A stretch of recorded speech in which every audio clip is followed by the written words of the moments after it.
From the courts tonight, we now know approximately how much it cost taxpayers for 3 recent capital murder trials that all ended in mistrials. The defendant, David Davila, was accused of capital murder in the death of a 13-year-old boy. And while defense attorneys' fees have yet to be submitted for the trial that just ended last week, the total, we're told, could end up being more than $100,000. Rudy Trevino looked into it for us today as he sat down with the victim's grandmother. There was no justice for my son. Yolanda Quiroz says there is no peace in her life. Every day is a day of mourning since the brutal shooting that claimed the life of 13-year-old Alex Torres in January of 2015. I was so disappointed with all of this, very disappointed. Disappointed over the 3 attempts at getting a conviction for David Davila.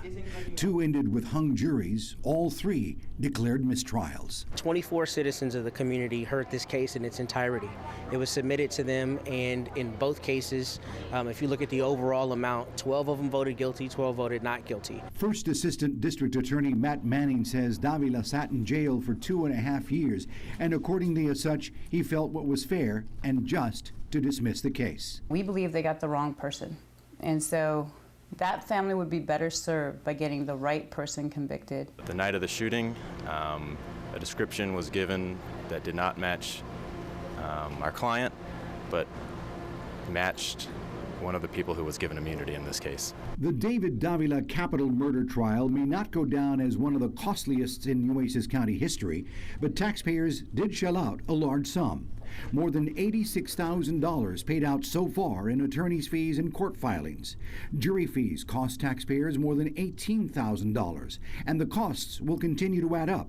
Still not included are the fees paid to the out-of-town visiting judge, fees for investigators and expert witnesses, and both defense attorneys have yet to submit their fees for the 3rd trial.